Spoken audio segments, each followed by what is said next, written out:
कुछ ग्रामर के कुछ रूल्स होते हैं। अच्छा जी, कोई भी लैंग्वेज हो, इंग्लिश हो, उर्दू हो, उसकी उसके जो बेसिक अल्फाबेट्स होते हैं वो थोड़ी होते हैं। फिर उसके ऊपर कुछ ग्रामर के कुछ रूल्स होते हैं। फिर करेक्टर जो मिलके वर्ड्स बन जाते हैं, वर्ड्स मिलके पैराग्राफ बन जाते हैं, और उसके ऊपर ग्रामेटिकल रूल अगर अच्छे से लगा दें तो वो पूरा नॉवल, पूरी बुक जो मर्जी लिख लें आप। सेम प्रोग्रामिंग लैंग्वेज के अंदर यहाँ पर कुछ बेसिक कंस्ट्रक्ट थोड़े से हैं। कुछ मैंने लिख दिया मोस्टली, एक या दो मजीद रह जाएंगी, क्लासेस रह जाएंगी, ऊपर रह जाएगी। ठीक है जी। वेरिएबल्स हैं, ऑपरेटर्स हैं, कंडीशंस हैं, लूप्स हैं, फंक्शंस हैं। इसके बाद जो है थोड़ी सी एडवांस चीजें हैं जो मैं नहीं लिख रहा यहाँ पर, वो लिखूंगा तो कॉम्प्लेक्स हो जाएगा। सो वेरिएबल हम पढ़ चुके हैं, कोई वैल्यू स्टोर करने के लिए। वेरिएबल की टाइप्स हैं। दो तरह के वेरिएबल होते हैं। ऐसे वेरिएबल को एक और भी कहते हैं वेरिएबल, का मतलब है ऐसी चीज जिसकी वैल्यू चेंज हो रही हो, वेरिएबल हो। ठीक है जी। सो अगर मैंने एक वेरिएबल बनाया है, और वेरिएबल बनाने के तरीके क्या है, एक तो है var है, फिर उसके बाद उसका नाम आ जाता है, और उसकी वैल्यू आ जाती है वाली। अब इस नाम की वैल्यू मैं चेंज कर सकता हूँ। पहले इसके अंदर वैल्यू डी पड़ी हुई थी, अब मैं इसके अंदर ABC लिख सकता हूँ वैल्यू। ठीक है, ये वैल्यू चेंज हो रही है वैल्यू। ठीक है जी। अब वेरिएबल डिक्लेयर करने का तरीका क्या है, यहाँ पे वार लिख दें, यहाँ पे लेट लिख दें। अभी मैं इन दोनों में डिफरेंस नहीं बताऊंगा, कॉम्प्लेक्स हो जाएगा। और हम जो है अक्सर जो है कुछ भी नहीं लिखते यहाँ पर अक्सर, लेकिन लिखना चाहिए। ठीक है जी, लेकिन इसके बगैर भी वेरिएबल डिक्लेयर हो जाता है। तो ये वेरिएबल डिक्लेयर हुआ, ये हमने असाइनमेंट ऑपरेटर इस्तेमाल किया, और उस वेरिएबल के अंदर ये वैल्यू साइन कर दी वाली। अच्छा, एक और चीज, जावास्क्रिप्ट के अंदर जब लाइन एंड होती है उसके बाद सेमीकोलन लगाना चाहिए, हम नहीं लगाते। इससे ब्रेक नहीं आएगी, लेकिन लगाना चाहिए। ठीक है जी। डन हो गया। सो ये है वेरिएबल। ऐसा वेरिएबल जिसकी वैल्यू चेंज होती हो, वो वेरिएबल कहते हैं उसको। एक और वेरिएबल है जो जिनकी वैल्यू चेंज नहीं होती, चेंज कर नहीं सकते, उसको हम कहते हैं कॉन्स्टेंट्स। सो वो जो होता है, पहले से पहले लिखते हैं const name is equal to, आगे उसके अंदर वैल्यू लिखी है हमारी। सो ये मैंने कॉन्स्टेंट डिक्लेयर कर दिया है, इसकी अगर मैं वैल्यू चेंज करने की कोशिश करूंगा तो ब्रेक आ जाएगी। मैं इसका डेमो में देता हूँ। पहले मैं लिखता हूँ var name is equal to hello. अब हेलो के अंदर जो है मैं कुछ और देता हूँ, तो ये चेंज हो गया है। ठीक है जी। अब जो है यहाँ मैं लिखता हूँ कि ये मैं टेस्ट बनाया है, लेकिन इसको मैंने कांस्टेंट डिक्लेयर कर दिया है। सो इससे पहले मैंने लगा दिया कॉन्स्ट। अगर मैं कॉन्स्ट की वैल्यू चेंज करने की कोशिश करूँ, लेट्स सी क्या होता है। सो ये एरर आ गया कि assignment to a constant variable, ये एरर आ गया, टाइप एरर आ गया कि आप एक वैल्यू साइन कर रहे हैं to a constant variable. So constant का क्या मतलब है, कांस्टेंट जो चीज मुस्तकिल हो, जो चीज चेंज ना हो। यप। सो कॉन्स्टेंट हम कब डिक्लेयर करते हैं, ये जो है सेशन बाद में आएंगी, मैं बात बताऊंगा कॉन्स्टेंट कब डिक्लेयर करते हैं। लेकिन अगर इस कोड में सर्च करूँ तो यहाँ से मिल जाएंगे कॉन्स्ट।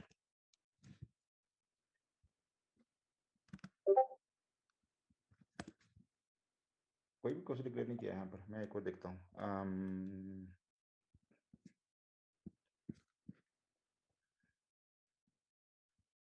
ये है जावास्क्रिप्ट, ये कॉन्स्ट है, ये कॉन्स्ट है, ये ले जी ऑडियो CDN। सो है, अगर किसी प्ले पे क्लिक करें तो ऑडियो प्ले होती है। अब वो ऑडियो का जो यूआरएल है वो ये CDN, ये बेस यूआरएल है, जो कि ये है। इसके आगे जो पाथ है इसका वो लगेगा। सही है जी। ये हमें देख लेते हैं ये कहाँ कहाँ पर जो है ये यूज होगा। ये जहाँ भी यूज होगा इसकी वैल्यू चेंज नहीं होगी। इसकी वैल्यू के साथ हम कोई और वैल्यू प्लस माइनस, ये प्लस जो है अर्थमेटिक ऑपरेटर जो है दो स्ट्रिंग को कनकैट कर रही है। ठीक है जी। अगर अगर मेरे पास जो है बेस पाथ ये हो, ये वाला, और जो आयत का जो ऑडियो है वो ये हो, लेट्स से 1.mp3। ठीक है जी। इन दोनों को अगर मैं प्लस करूं, प्लस का क्या मतलब, एक स्ट्रिंग ये वाली है प्लस एक स्ट्रिंग ये वाली है, इसका जो आउटपुट होगी वो कुछ इस तरह की आ जाएगी, इस तरह की। अब ये जो है पूरा यूआरएल बन गया मेरा उस ऑडियो का। लेकिन ये कांस्टेंट में हमने कोई चेंज नहीं की, हमने कांस्टेंट को किसी और वैल्यू के साथ प्लस किया। सो कांस्टेंट की वैल्यू यूजली चेंज नहीं होती, चेंज करेंगे तो एरर आ जाएगा। ठीक हो गया जी। सो ये है वेरिएबल्स। नेक्स्ट कंसेप्ट है ऑपरेटर्स। अच्छा, ऑपरेटर जो है अगेन कुछ वेरिएबल्स के ऊपर जो कुछ ऑपरेशन करने हो। ऑपरेटर की टाइप्स हैं काफी सारी। असाइनमेंट ऑपरेटर है जो किसी वेरिएबल में या कांस्टेंट में वैल्यू साइन करनी हो। अर्थमेटिक ऑपरेटर है, कोई कोई मैथमेटिकल फंक्शन ऑपरेशन ऑपरेशन करना हो, प्लस करना हो दो को, दो नंबर्स को माइनस करना हो, मल्टीप्लाई करना हो, दो स्ट्रिंग को कनकैट करना हो आपस में। ठीक है जी। ये अर्थमेटिक ऑपरेटर्स हैं। फिर कंडीशनल, फिर जो है लॉजिकल ऑपरेटर्स। मॉडुलस रह गया। क्या रह गया, मॉड्यूल ऑपरेटर, यस ये वाला। हाँ, सो मॉड्यूल, हाँ जी, जो आई वुड से जो मोस्ट इंटरेस्टिंग ऑपरेटर है अर्थमेटिक ऑपरेटर के अंदर, ये मॉड्यूल ऑपरेटर है। सो मॉड्यूल जो है 2 नंबर का, अगर मॉड्यूल जिसको हम रिमाइंडर भी कहते हैं, सो अगर मैं 4 को अगर मैं डिवाइड करूँ ऑन 2, तो इसका इसकी जवाब क्या आएगा भला? 4 को मैं डिवाइड करूँ 2 के ऊपर, तो रिमाइंडर क्या आएगा जो बाकी बचता है? कितना आएगा? 4 को अगर मैं डिवाइड करूँ 2 के ऊपर, जीरो आएगा, जीरो आएगा, ये पूरा पूरा डिवाइड होगा। अगर मैं 5 को 2 के ऊपर डिवाइड करूँ तो बाकी क्या बचेगा? 1 बचेगा। 1 बचेगा। अच्छा, डिवीजन ऑपरेटर ये वाला है। सो ये पूरा पूरा डिवाइड कर देगा इसको, 5 को 2 पे डिवाइड करेगा, जो वैल्यू आएगी हमें वो दे देगा। लेकिन अगर अक्सर जब अपने बाकी जो बचता है, जो रिमाइंडर बचता है, वो निकालना हो, तो उसके लिए ये है, ये वाला ऑपरेटर है। ठीक है जी। ऑपरेटर जो है हमेशा से 2 वैल्यू लेता है mostly. I think only exception is this not operator. Not operator जो है सिर्फ 1 वैल्यू ले रहा होता है। ठीक है जी। Most operator will take 2 values, ये लेफ्ट साइड पे वैल्यू होगी, राइट साइड पे वैल्यू होगा। मैंने प्लस करना 2 को, तो ये एक वैल्यू ये है, एक वैल्यू ये है। मल्टीप्लाई करना है, ये ग्रेटर देन है, ये लेस देन है, ये इक्वल इक्वल टू है। सारे के सारे ऑपरेटर जो है 2 वैल्यू ले रहे हैं, एक लेफ्ट पे है, एक राइट पे है। कुछ ऑपरेटर हैं, बहुत कम ऑपरेटर हैं जो सिर्फ 1 वैल्यू लेते हैं, जो कि नॉट एक ऑपरेटर है वाला। ठीक है जी। ऑपरेटर में से अर्थमेटिक ऑपरेटर कवर हो गए। Next is logical operators. Logical operator जो है बेसिकली 2 या 2 से ज्यादा कंडीशन को ज्वाइन करना हो आपस में, तो उसके लिए हम लॉजिकल ऑपरेटर इस्तेमाल करते हैं। लॉजिकल ऑपरेटर 3 है, एंड, और, and not. And basically 2 conditions को, अगर हम चाहें कि 2 कंडीशन जो है जब तक ट्रू ना हो हमने वो काम नहीं करना, तो उसके लिए हम एंड इस्तेमाल करते हैं। ठीक है जी। और जो हम कहते हैं दोनों कंडीशन में से एक कंडीशन भी ट्रू हो जाए तो हम वो काम कर देंगे। नॉट ऑपरेटर जो है कहता है कि अगर ट्रू है तो रिवर्स देता है, यस, रिवर्स देता है वैल्यू। यस, ये बेसिकली रिवर्स कर देगा। और ट्रू हो तो फॉल्स हो जाएगी, फॉल्स होगा तो ट्रू हो जाएगी। अब चलें, इतना तो समझ आ गया ना। जब हम इसको इसके इसके जब हम क्या कहते हैं, इसके प्रैक्टिकल करेंगे ना, जब हम, तो प्रैक्टिकल के अंदर ये चीज कवर हो जाएगी। नॉट ऑपरेटर कहाँ कहाँ पर इस्तेमाल होता है। नॉट ऑपरेटर अक्सर जो है कोई कंडीशन ट्रू हो तो हमने वो काम नहीं करना होता, फॉल्स हो तब करना होता है, उस वक्त जो हम नॉट ऑपरेटर इस्तेमाल कर लेते हैं। ठीक है जी। अच्छा, ऑपरेटर में और एक ऑपरेटर है टर्नरी ऑपरेटर। अगेन ये कंडीशन के लिए इस्तेमाल होता है, ये वाला ये मैं एक्सप्लेन अभी नहीं करूँगा, छोड़ देते हैं इसको। ऑपरेटर के बाद आ गए कंडीशंस। कंडीशन में जो है इफ कंडीशन है जो एक ही है। इफ के साथ जो है ना, इफ के साथ ही कोई चीज, एक और चीज अटैच है जिसको हम एल्स भी कहते हैं। ठीक है जी। एक और चीज है जिसको हम एल्स इफ कहते हैं। ये तीन चीजें हैं सिर्फ, if, else and else if. ये लिख लें जी, अगर आप ये तीन तीन चीजें लिख लें वाली, if, else and else if, ये तीन चीजें अगर आ गई तो कंडीशन सारी ट्रू कवर हो जाएंगी। सो कभी कभी हमें कोई काम करना होता है, लेकिन काम करने से पहले हम कंडीशन लगाते हैं, अगर वो कंडीशन ट्रू हो तब वो काम करेंगे। सो उसके लिए ये है जी इफ कंडीशन। इसका सिंटैक्स क्या है, इफ, यहाँ पे आई कंडीशन, और फिर इसकी इफ की बॉडी आ जाएगी यहाँ पर।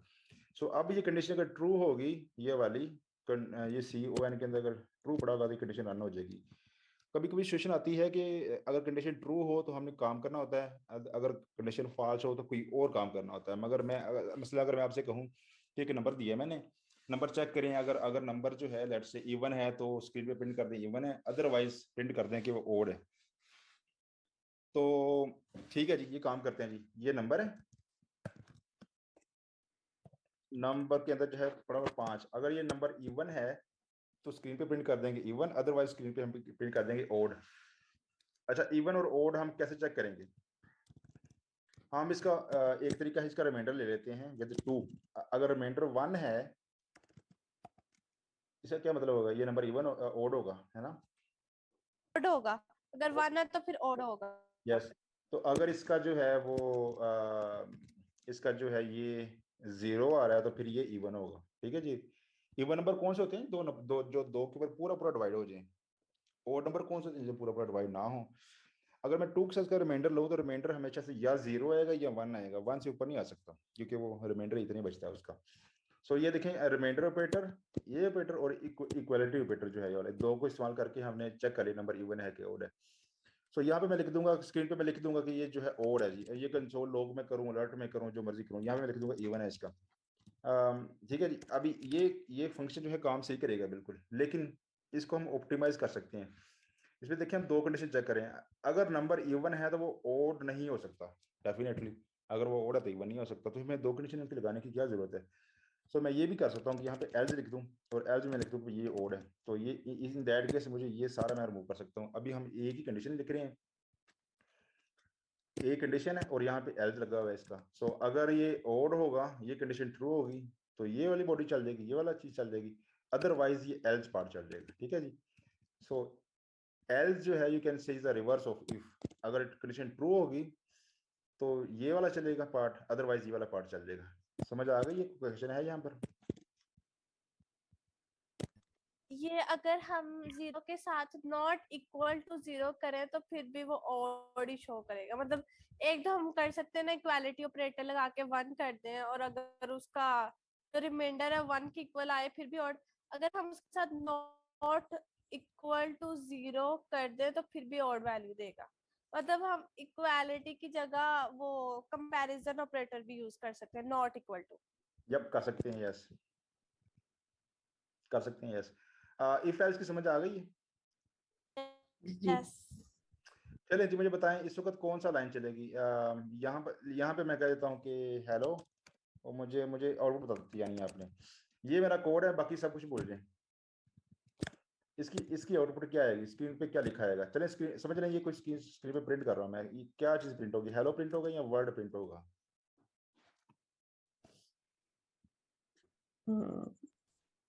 हेलो प्रिंट होगा। वाई? कंडीशन तो मतलब अगर स्पेसिफिक कंडीशन नहीं दी इसे। हेलो प्रिंट होगा, लेकिन वाई? ट्रू इक्वल हेलो, आपने मतलब ट्रू और फॉल्स कोई साइन नहीं किया तो वो कैसे मतलब बता सकता है इसे, तो वो हेलो ही आएगा। हाँ जी, इनका तुम एक्सप्लेन करो, ये हेलो प्रिंट क्यों होगा? कंडीशन ट्रू है इसलिए हेलो प्रिंट होगा, अगर अगर कंडीशन फॉल्स हो जाए तो फिर वर्ड होगा। यस यहाँ मतलब पर, अगर फर्स्ट कंडीशन फॉल्स हो जाए। यस यहाँ पर अगेन कंडीशन क्या होती है, कंडीशन क्या, कंडीशन कहते हैं किसको है, और कंडीशन की आउटपुट क्या होती है? हमेशा ट्रू या कोई condition is basically question, question की यूजली वैल्यू, ऐसा क्वेश्चन जिसकी वैल्यू ट्रू या फॉल्स हो।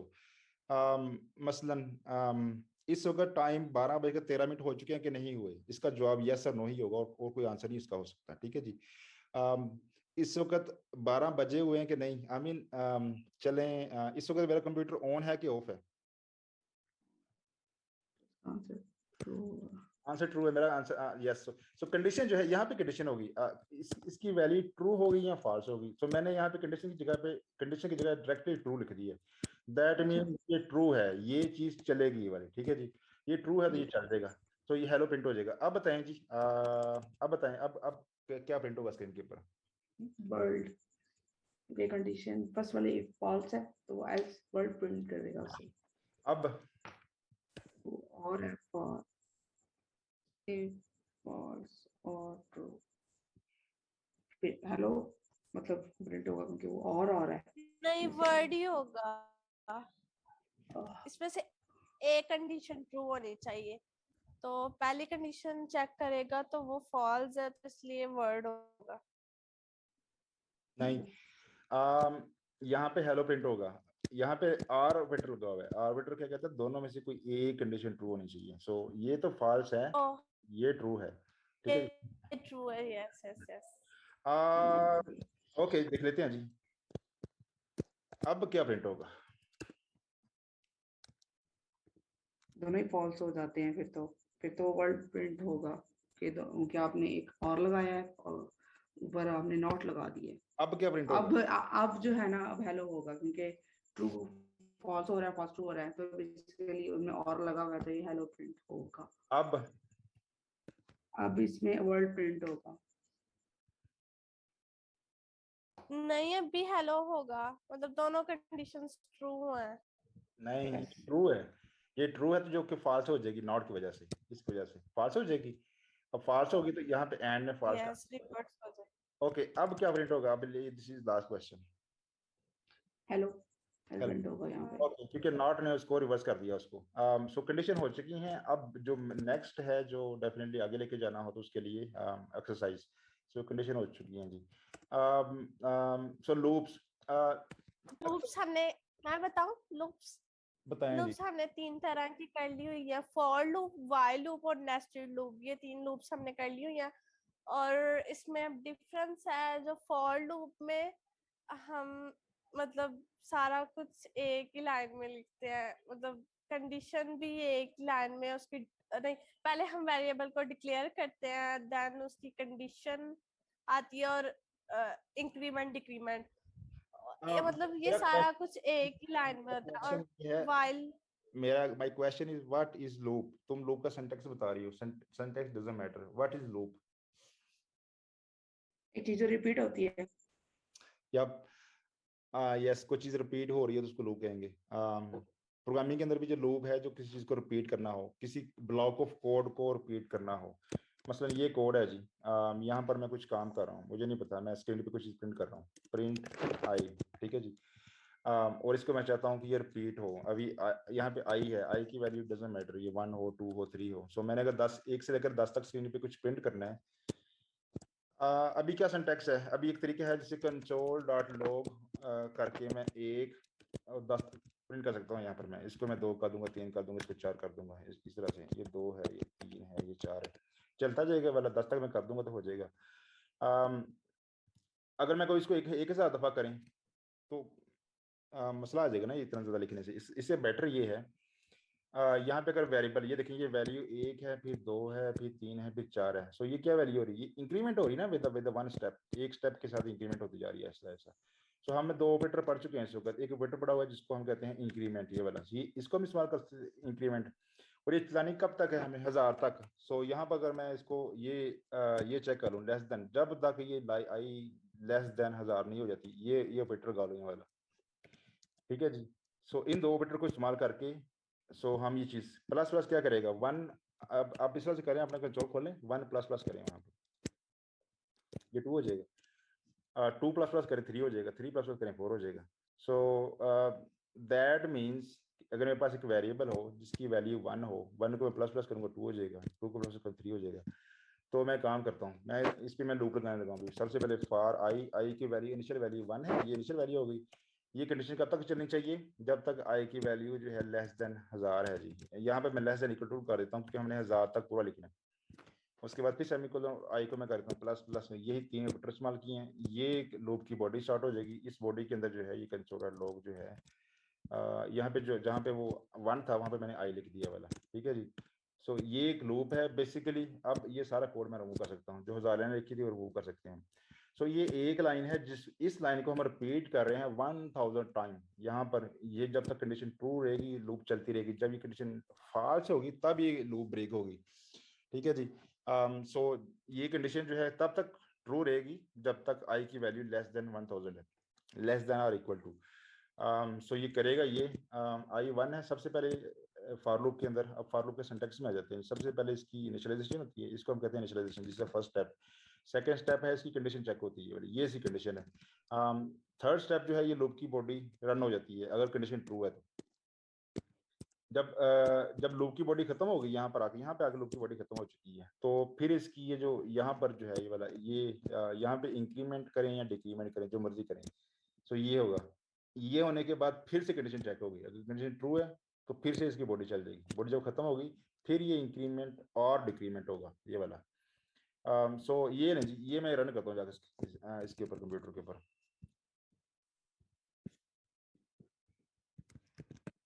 ये देखें, 1 से लेकर इसने 1000 तक लिख दिया स्क्रीन के ऊपर,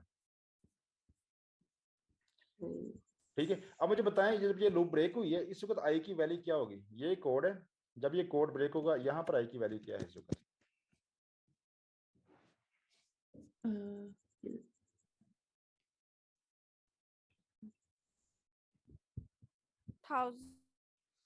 जब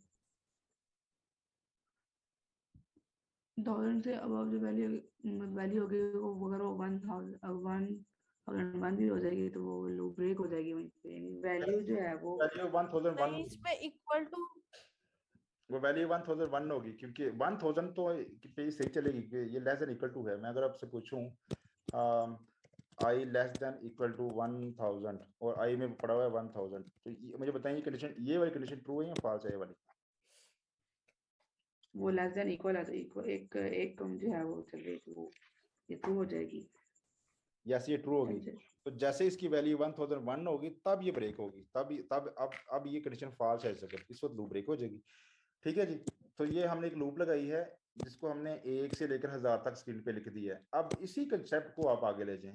अगर मैं रियल वर्ल्ड प्रॉब्लम में आऊँ किसी में, यहाँ पर यही यही ले लेते हैं, चलो जी ये वाला। यहाँ पर ये देखें, ये जो है पहले ये वाला एलिमेंट हमने कोई एंटर किया, फिर ये किया, फिर ये किया, ये कंडीशन हर हर रेंडर के ऊपर कंटेंट चेंज हो रहा है, डिजाइन सेम है। ये पहले लोगो आ रहा है, फिर इसका नाम आ रहा है, फिर इसके नीचे डेटा आ रही है कोई, फिर ये लोगो आ रहा है, नाम आ रहा है, डेटा आ रही है, लोगो आ रहा है, नाम आ रहा है, डेटा आ रही है। आगे ये बटन है, बटन भी कभी दोनों प्रिंट हो रहे हैं, कभी एक प्रिंट हो रहे हैं, लेकिन डिजाइन सभी का सेम है, सारी चीज सेम है। मुझे लग रहा है यहाँ पे किसी ने कोई लूप लगाई हुई है, एक इसने अरे बना दी है, अरे में सारी वैल्यू पड़ी हुई है। अरे हमने अभी तक पढ़ी नहीं है अभी, इसलिए मैं छोड़ देता हूँ इसको। यहाँ पे आ जाते हैं जी। यहाँ पे देखें, ये एक दिन का वर्कआउट, ये वर्कआउट क्या मतलब है कि आज आपने इतना दौड़ना है जी, 2 मील दौड़ना है, फिर 500 800 मीटर दौड़ना है, इसको 5 बार रिपीट करना है, ये एक वर्कआउट है। ये मेरा वर्कआउट है जो मैंने करने वाला। ठीक है जी। इसके बाद जो है ये है जी 5:16 का, ये 5:17 का है, 5:17 को मैंने रेस्ट करना है। ये 5:18 का है, 5 मील दौड़ना है जी। फिर 5:19 को बाइक साइकिलिंग करनी है, 5:20 को ये वर्कआउट करना है, 21 को ये करना है, 22 को ये करना है। यहाँ पे डिजाइन देखें सेम है, हर चीज सेम है। मुझे लग रहा है यहाँ पर अगेन लूप लगी हुई है कोई, पहले ये एंटर कर रहा है, फिर ये एंटर कर रहा है, फिर ये एंटर कर रहा है, डेट चेंज हो रही है बस। यहाँ पर 5:16 है, 5:17 है, 5:18 है, 5:19 है, 5:20 है, ये तो साफ लग रहा है आई है कोई, आई चेंज एक एक एक आगे चलता जा रहा है बस। और ये वर्कआउट जो है ये चेंज हो रहे हैं वाले, ये जो है ये वैल्यूज कहीं पड़ी होंगी वहां से लेके आ रहा है, तो ये यहाँ पे लूप लगी हुई है वाली। नीचे आ जाए जी, ये देखें, ये जो है अगेन एक वीक वीक चल रहा है, ये भी लूप, यहाँ पे ये अगेन लूप लगी हुई है। इसलिए मैंने पहली क्लास में कहा था कि जब भी आप अपने को वेब जब चलानी है तो देख लेना है जी। ये भी देखें यहाँ पर, ये 1 2 3 100% लूप लगी हुई है वाली, 4 5 6 7। ये पहली सूरह है, दूसरी सूरह है, तीसरी सूरह है, उसका नाम जो है कहीं पड़ा हुआ है अरे के अंदर, वहां से उठा के उसने। सो मैंने पहले दिन कहा था कि जब भी आप कोई वेब वेब सर्व करनी है तो उसको इंटरटेनमेंट वैल्यू के लिए सर्व नहीं करना बस। अगर आप फेसबुक भी इस्तेमाल कर रहे हैं तो फेसबुक भी देखें यार, ये बटन का कलर इसने कैसे किया, इसका रेडियस कैसे हो गया, ये वाला इसका ये कैसे हो गया, ये दो कंपोनेंट्स हैं दरम्यान में, ये जो स्पेस आ रही है कैसे आ रही है, ये अल फातिहा जो लिखा हुआ है इस पर मैं होवर कर रहा हूँ तो यहाँ पर ये कैसे आ रहा है वाला। सो अब जो है जब सर्व करनी है, ठीक है एंटरटेनमेंट होनी चाहिए, लेकिन एंटरटेनमेंट के साथ जो है ये भी चीज होनी चाहिए कि ये इसने कैसे की। इवन यूट्यूब भी खोली है तो सबसे पहले यहाँ पे बताएं, ये डेफिनेटली लूप लगी हुई है वाली, ये लूप लगी है, पहले ये भी वीडियो रेंडर किया, फिर ये वाला वीडियो रेंडर किया, ये लूप लगी हुई है वाली। सो राइट क्लिक करना है, इंस्पेक्ट एलिमेंट के ऊपर क्लिक करना है, ये देखें सारी एचटीएमएल मिल जाएगी आपको, ये एचटीएमएल है वाली, ये इस पे क्लास लगी हुई है कोई, जो हम सारी चीजें पढ़ चुकी हैं। ठीक है जी। ये है हमारा सबसे ऊपर जो डिव है, ये एक डिव है, ये एक डिव है। तो अगर मैं यहाँ से जाके इसको ढूंढ लेके जाऊँ यहाँ पर, मुझे स्क्रीन थोड़ी छोटी करनी पड़ेगी। ये रेंज सिलेक्टर पे गया मैं,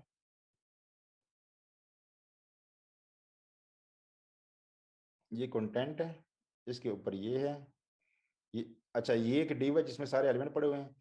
पहला देखिए, पहला ये है, दूसरा ये है, तीसरा ये है, चौथा ये है। ये पेरेंट देखिए सभी के सेम है, Y Y T D rich item render, ये भी Y T D rich item render, ये भी रिच आइटम रेंडर, ये भी रिच आइटम रेंडर, एक ही सेम एलिमेंट है और एक ही सभी पे क्लासेस लगी हुई हैं। दैट मीन्स ये लूप है।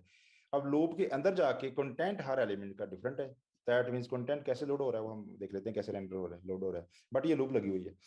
सो अब जब भी कोई अपने वेबसाइट देखनी है तो उसको समझना, उसको व्हाट्सएप अपना खोलें, मैसेज देखें, वहां पे जाके मैसेज का स्टाइल सेम है, दैट मीन यहाँ पे वहां पे लूप लगी हुई, काम एक ही हो रहा है, रिपीट हो रहा है, कंटेंट डिफरेंट है थोड़ा सा।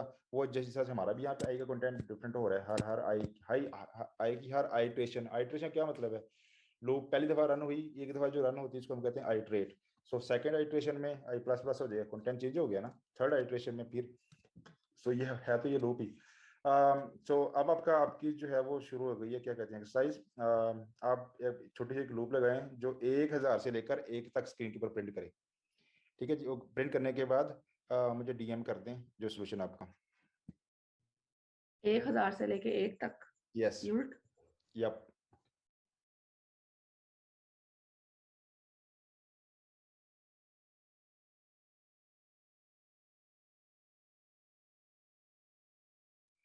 हाँ जी, सोल्यूशन की नहीं आया अभी तक। वो मैं कंफ्यूज हो रही थोड़ा सा। मुझे ऐसा जो आपने यही लूप लिखी है, मुझे एक दफा कंसोल पे, मतलब वो जो गूगल कंसोल है, उस पर टाइप करके दिखा सकते हैं यस। मेरे वो। चलें, मैं जल्दी में करता हूँ, उसमें टाइम एंड मीटिंग का, और मजीद मीटिंग नहीं करनी। मैं ये जल्दी से टाइप कर देता हूँ ग्रुप यहाँ पर। चलें जी। फॉर, मैंने बताया सबसे पहले इनिशियलाइजेशन होती है। सो हमने 1000 से शुरू करना है जी। सो आई इज इक्वल टू 1000। चले मैं 100 लिख लेता हूँ। और हमने कब तक करना है? जब तक आई 1 से बड़ा नहीं हो जाता। ये ग्रेटर देन इक्वल टू, यहाँ पे मैं कंडीशन रिवर्स कर रहा हूँ। यहाँ पे पहले लेस देन इक्वल टू था, यहाँ पे अब ग्रेटर देन इक्वल टू है। पहले हम आई को प्लस प्लस कर रहे थे क्योंकि ऊपर जा रहे थे। अब हम नीचे आना है तो उसके लिए डिक्रीमेंट ऑपरेटर इस्तेमाल करें, माइनस माइनस। माइनस। बाकी कंसोल डॉट लॉग वही, उसमें मैं आई कर दूंगा। आई था मेरे वेरिएबल का नाम, तो आई कर दिया। अब ये क्या किया है? 1 2 3, दैट मीन ये 1000 से या 100 से 1 तक आ रहा है। सो हमने देखिए कंडीशन को रिवर्स कर दिया। ये आई पहले 1 से स्टार्ट हो रहा था, अब 100 से स्टार्ट हो रहा है। यहाँ पे लेस देन इक्वल टू था, अब यहाँ पे ग्रेटर देन इक्वल टू हो जाएगा। ठीक है जी। जी 1000 की जगह पे यहाँ पे 1 आ जाएगा। यहाँ प्लस प्लस होते हैं, यहाँ माइनस माइनस हो जाएगा। चीज तो वही है। ठीक है जी। तो ये होगी लूप। अब लूप में बड़ी बड़ी इंटरेस्टिंग चीजें हैं। फॉर लूप अगर आ गई तो बस ठीक है। बाकी हम करते रहेंगे बाद में। लास्ट है फंक्शन। सो फंक्शन बेसिकली आपका कोई ब्लॉक ऑफ कोड है आपका, यही जो मैं फॉर लूप के अंदर जो है ये चीज लगा रहा था वाली, ये जो है कंसोल लॉग, ये कोड है मेरा। यहाँ पे मैं फंक्शन बना देता हूँ एक। फंक्शन जो है उसका फायदे क्या है, नुकसान क्या है, बाद में आएंगे। अगर मैं प्रिंट यहाँ पर, और यहाँ पे मैं कहता हूँ मैसेज MSG, और जो है जो मर्जी हो ये कंसोल लॉग, और यहाँ पर यही यही मैं काम यहाँ पर कर रहा हूँ। यहाँ पे मैं इसको मैसेज कर दूंगा। अब मैं इसको प्रिंट करता हूँ, यहाँ पर सेम चीज़ है वाली, यहाँ पे आई चले जाएगी। अच्छा, इसको चला के देखते हैं पहले तो। तो इसने भी वही काम किया है, उसने 100 से लेकर 1 तक प्रिंट कर दिया है। अब मैं फंक्शन पे आता हूँ। Function basically block of code होते हैं। वो जिस ये इसका सिंटैक्स क्या है? सबसे पहले हमें लिखना है फंक्शन, फिर फंक्शन का नाम, आगे जो है इसके ये जो है इसको हम कहते हैं फंक्शन के पैरामीटर्स, और इसको हम फंक्शन बेसिकली ये वेरिएबल हैं जो फंक्शन को चाहिए, ये इनपुट है इस फंक्शन की। ठीक है जी। और इसकी आउटपुट क्या आएगी? इसके आउटपुट कुछ भी नहीं होगी। आउटपुट जो है हम देते हैं जब हम रिटर्न से लेके आते हैं। तो रिटर्न अभी मैंने इसको इस्तेमाल नहीं करता चले। सो फंक्शन जो है बेसिकली कोड को ऑर्गेनाइज करने के लिए इस्तेमाल करते हैं। जब हम गेम बना रहे हैं इस वक्त, गेम अगर मैं सारा कोड एक ही लाइन में इस तरह से लिख दूं लाइनों के अंदर, तो वो बड़ा अजीब सा हो जाएगा। उसको उसको कोड को पढ़ना मुश्किल हो जाएगा, कोड को डिबग करना मुश्किल हो जाएगा। फंक्शन से कोड रिड्यूबल हो जाता है, कोड को डिबग करना आसान हो जाता है, और कोड को रीयूज कर सकते हैं हम। ठीक है जी। सो मैंने कोई हर जो भी छोटा काम है, हर काम को एक फंक्शन में लिखता जाऊंगा मैं। आप समझ लें, उस जो भी हमने कोड लिखा है उसके एक नाम दे दिया है, और उस नाम के साथ मैं बार बार उस फंक्शन को कॉल कर सकता हूँ। सो ये प्रिंट है। अब मैं यहाँ प्रिंट की जगह पे आई दूं, जे दूं, के दूं। सो मैं यहाँ पे प्रिंट किया मैंने, यहाँ पे मैं एंड में मैं फिर प्रिंट कर देता हूँ कि फिनिश्ड। ठीक है जी। अब क्या होगा जब ये सो अब मैं कंसोल लॉग मुझे बार बार नहीं लिखना पड़ रहा। सो कल को कोई चेंज आ जाए, मैं को यार कंसोल लॉग नहीं करना, कंसोल एरर करना है यहाँ पे मैंने सिर्फ। सो अगर मैं ये फंक्शन ना लिखता, कंसोल लॉग पहले मैंने यहाँ पे लिखा हुआ था, और डेफिनेटली इस पे मैंने लिखना था कंसोल लॉग कि फिनिश्ड। सो अब instead of writing this changing, पहले यहाँ पे कंसोल लॉग था, यहाँ पे लॉग होगा। तो लॉग लॉग और एरर में क्या फर्क है? इसमें नहीं आऊंगा मैं, लेकिन रिक्वायरमेंट चेंज होगी। जो कहता है लॉग नहीं करना जी, एरर करना है इसको। ठीक है जी। यहाँ क्लाइंट आपको कहता है कि भाई हमने जो है ये जो टेक्स्ट यहाँ ब्लैक कलर में शो हो रहा है, ब्लैक में नहीं करना, इसको रेड कलर में शो करना है। तो यहाँ पर मुझे कुछ चेंज करनी पड़नी थी, वो सेम चीज़ मुझे यहाँ भी करनी पड़नी थी। सो अगर हम फंक्शन इस्तेमाल कर लें, अब पहले मैं क्या कर रहा था, ये डायरेक्ट लिख रहा था। अब मैं इसको फंक्शन में कन्वर्ट कर लेता हूँ, इसको यहाँ पे फंक्शन यूज कर लेता हूँ। सो प्रिंट आए, तो यहाँ पे कंसोल लॉग था, इसको मैं प्रिंट फिनिश में कर लेता हूँ। अच्छा, अब क्लाइंट मेरे पास आएगा ये भाई इसको एरर करो, तो मैं एरर कर दूंगा, लॉग के लॉग कर दूंगा। तो मुझे चेंज एक जगह पे करनी पड़ रही है, यहाँ पे और यहाँ पे, 2 जगह पे नहीं करनी पड़ रही। तो यही फंक्शन जो है अगर मैं 20 जगह पे कॉल करूंगा तो 20 जगह पे चेंज नहीं करनी पड़ेगी, सिर्फ एक जगह पे चेंज करनी पड़ेगी। फंक्शन के और बहुत सारे फायदे हैं। अब मैं जब प्रोग्रामिंग की एक्सरसाइज दूंगा तो मैं कहूँगा right a function that do this, let's say. ठीक है जी।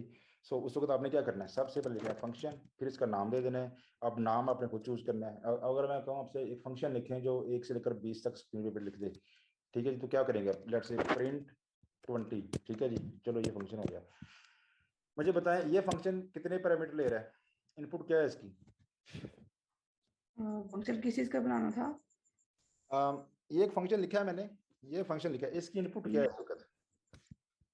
कोई पैरामीटर नहीं ले कोई भी रहा। ये कोई भी पैरामीटर नहीं ले रहा, ठीक है जी। सो ऐसा फंक्शन, तो ऐसे फंक्शन भी हो सकते हैं जो पैरामीटर कोई भी ना लें। अगर मल्टीपल पैरामीटर ले रहे हैं तो हम ये कोमा के साथ जो है इस तरह से, कॉमा। ठीक है जी, इस तरह से करते हैं। अब ये जो पैरामीटर हैं ये भी वेरिएबल्स हैं, ये सारे के सारे वेरिएबल्स ले रहे हैं, ठीक है जी। सो फंक्शन यही है। आगे हमने फंक्शन काफी सारे बनाए हुए हैं अभी तक और हम इनको बनाते जाएंगे। अगर मैं आपको कोड में आ जाऊं यहाँ पर, ये बिल्ड ऑडियो यूआरएल, ये एक फंक्शन है वाला, ठीक है जी। ये बिल्ड ऑडियो यूआरएल क्या करता है, इसको मैं पाथ दे देता हूँ ऑडियो का, तो इसको जो सीडीएन का जो हमारा बेस यूआरएल है उसके साथ ये देखिए जमा करके और रिटर्न करता जा रहा है। इसकी इनपुट क्या है, बेस पाथ ऑडियो का, आउटपुट क्या होगी, ऑडियो का फुल यूआरएल होगा इसका। अब ये बिल्ड ऑडियो यूआरएल जो है, पता नहीं मैंने किसी जगह पे कॉल किया, देख लेते हैं। ये एक जगह पे कॉल हुआ है, 2 जगह पे कॉल हुआ है, 3 जगह पे कॉल हुआ है। सो एक फंक्शन लिख लिया हमने, उसी फंक्शन को हम 3 जगह पे इस्तेमाल कर रहे हैं। ये सोर्स में आ रहा है, ये होलर एक जावास्क्रिप्ट प्लेयर है जो ऑडियो प्ले करता है, ठीक है जी। यहाँ पे हमने इसको, सो अगर मैं इसको जो है, मैं इसको फंक्शन के बगैर भी इसको मैं चला सकता था इसको। अगर मेरे पास सीडीएन का पाथ हो यहाँ पर, तो मैं करूँगा सीडीएन का जो बेस पाथ है प्लस थी था और प्लस ऑडियो यूआरएल, तो चलो मैं यहाँ से भी कर सकता हूँ यार, इस तरह से डायरेक्टली यहाँ भी ये कर लेता हूँ, हर जगह पे ये कर लेता हूँ। मसला क्या है, अगर आपका सीडीएन का जो बेस पाथ चेंज हो जाए लेट से, और अक्सर चेंज होता रहता है, मसलन हमारे पास पहले ये था ऑडियो, इस वक्त है audio.quran.cdn.com, इससे पहले हमारे पास ये था quranic.audio.com, quranic.audio, उससे पहले कुछ और था, उससे पहले था verses.quran.com। ये पाथ चेंज होते रहते हैं, but this is just a sample. क्योंकि हमने फंक्शन बना दिया, ये बिल्ड ऑडियो यूआरएल हर काफी जगह पे कॉल हो रहा है, इस वक्त 3 जगह पे कॉल हो रहा है, कोई मसला नहीं है, 3 जगह पे कॉल हो या 50 जगह पे कॉल हो। अगर कोई चेंज आ जाए, ये बेस पाथ चेंज हो गया, तो मुझे यहाँ पे चेंज करनी पड़ेगी सिर्फ, इस फंक्शन में कोई चेंज नहीं करनी पड़ रही, और जहां जहां से मैं कॉल कर रहा हूँ अभी कोई चेंज नहीं करनी पड़ रही। तो इससे हमारा कोड शेयर हो गया, एक दफा हमने कोड लिख लिया और उसको हम मल्टीपल टाइम कॉल कर सकते हैं। सो ये जो फंक्शन जितना काम कर रहा है, एक काम ये भी कर सकता है ना, मैं हर जगह पे जाऊं और ये काम वहां पे जाके पेश कर दूं, तो वो वैसे ही चल जाएगा वाला। सो फंक्शन से हमारा कोड रीडेबल हो जाता है, मैनेजेबल हो जाता है, और कोड में जब चेंज आए तो चेंज करना आसान हो जाता है, ठीक है जी। कोई क्वेश्चन है? ये सारे सारे फंक्शन है, ये क्या फंक्शन है जो डिटेक्ट कर रहा है कि इस वक्त डिवाइस कौन सी है, मोबाइल है, क्रोम ब्राउजर है, सफारी है, उनकी बेस के ऊपर हम कोई काम कर रहे हैं। सो अगर सफारी ब्राउजर है, ये चेक कर लेते हैं ये फंक्शन हम कहाँ पे कॉल कर रहे हैं जी, बताएं। ये एक जगह पे कॉल हो रहा है इस वक्त, ये सफारी, ठीक है जी। ये क्रोम चेक कर लेता हूँ मैं किसी जगह पे कॉल हो रहा है, ये कहीं भी कॉल नहीं हो रहा फंक्शन, पूरी पूरी मोबाइल की एप्लीकेशन के अंदर। ये फंक्शन चेक करें, ये 1 2 3 4 5 जगह पे कॉल हो रहा है, ठीक है जी।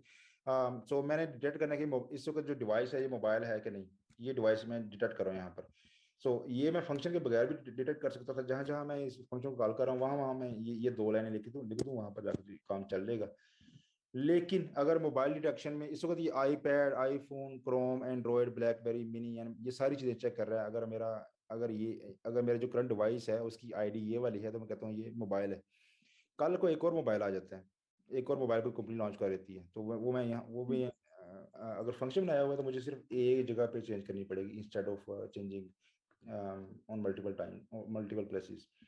सो बेसिकली फंक्शन के फायदे ये वाले हैं, आपका कोड रीडेबल हो जाता है, मैनेजेबल हो जाता है, कोई चेंज करनी हो तो आपको एक जगह पे चेंज करनी पड़ती है, मल्टीपल जगह पे चेंज नहीं करनी पड़ती, ठीक है जी। और कोड को आप रीयूज कर सकते हैं मल्टीपल टाइम। सो ये फंक्शन के फायदे हैं। अब फंक्शन के जो सिंटैक्स है, सबसे पहले फंक्शन लिखना है, फंक्शन का नाम लिखना है, फिर उसके पैरेंथेसिस, फिर उसके पैरामीटर्स, और आगे फंक्शन की बॉडी। और अगर कोई फंक्शन वैल्यू रिटर्न कर रहा है तो हम यहाँ पे लिखते हैं रिटर्न, आगे जो उसने वैल्यू रिटर्न करनी है वो डजंट मैटर, वो वैल्यू कौन सी, डिपेंड करता है फंक्शन की किस्म किस तरह की है। अस्सलाम वालेकुम। क्वेश्चन अभी तक? नहीं, अभी तक तो नहीं। ठीक हो गया।